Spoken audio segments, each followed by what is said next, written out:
Over the last couple of months, I've learned more than I have in previous years, to be fair. I've supported multiple Ofsted inspections for homes. I've helped providers open their second homes. I've celebrated some fantastic inspection outcomes. I've also experienced homes receiving negative or not so great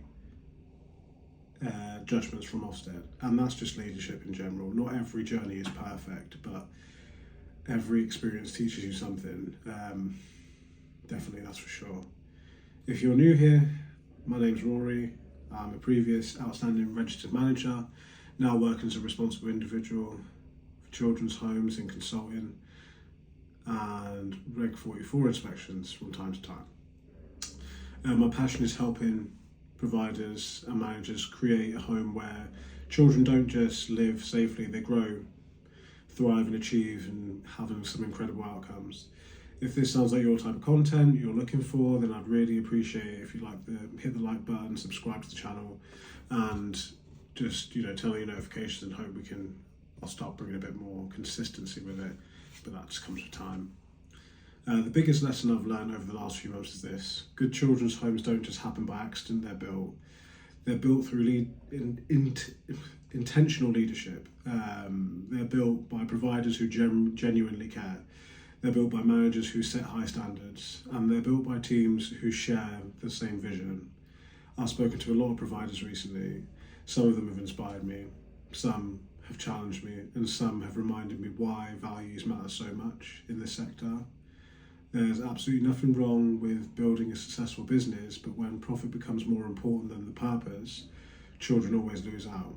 And every provider I choose to work alongside with shares something in common.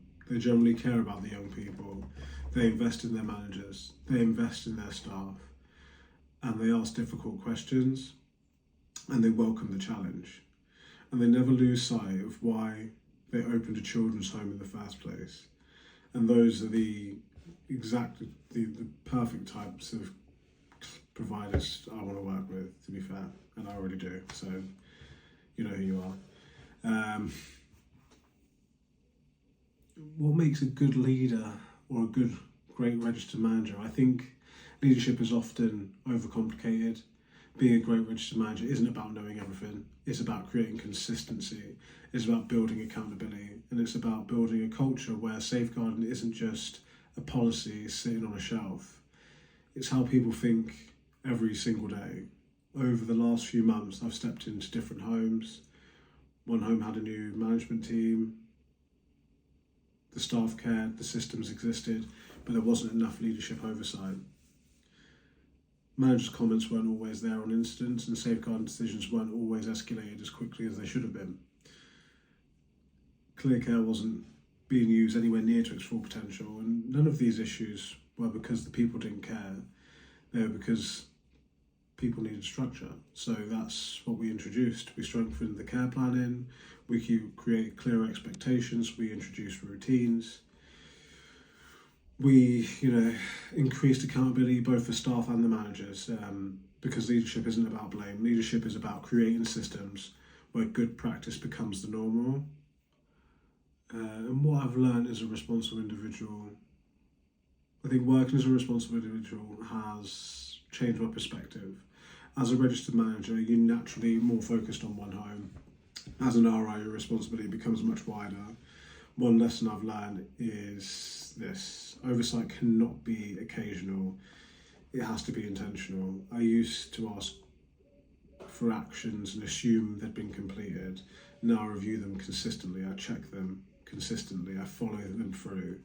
Because one of the biggest leadership principles is simple: you can only control what you can control, but you must have oversight over everything you're responsible for.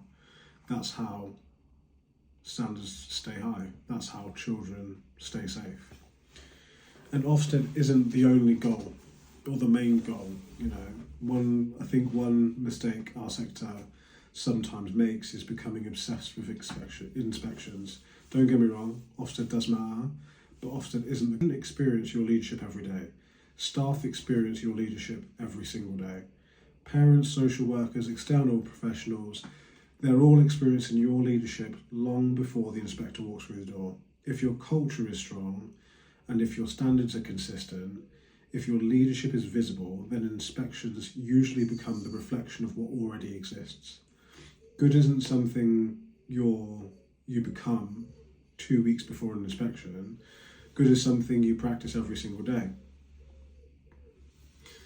So that kind of leads me on to like why this channel exists. Like when I started Care Leadership Unlocked, it wasn't because I wanted another YouTube channel. It was because I generally wanted to raise the standards across children's homes in general. I want new managers to feel supported. I want responsible individuals to have practical tools.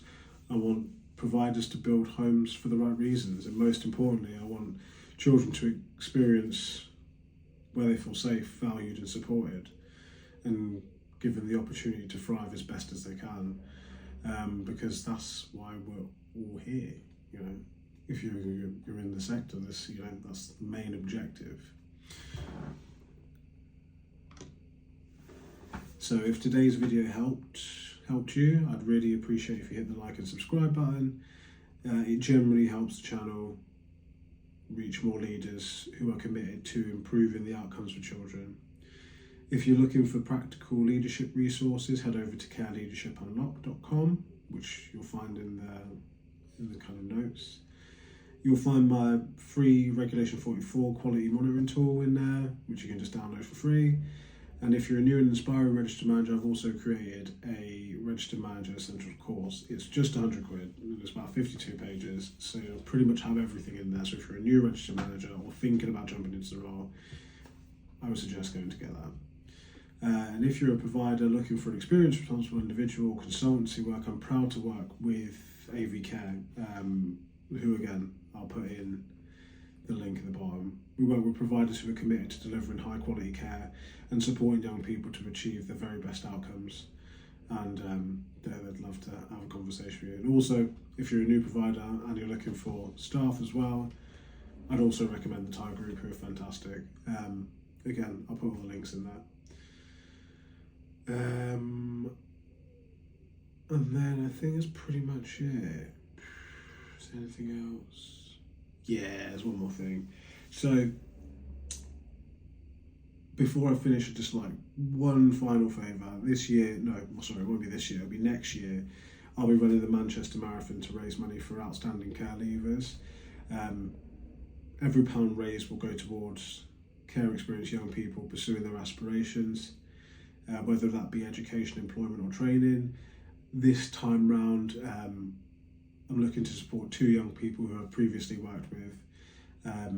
One is planning on going to university to study fashion, and the other is planning to go to the army. So the money will go towards those 2 young people kind of trying to achieve their dreams. And hopefully if you can just jump on that'd be brilliant. Anyway, I've taken enough of your time. So thank you so much for watching, and I'm Rory and this is Care Leadership Unlocked. Remember, every child deserves an outstanding leader and outstanding leadership. I'll see you in the next video.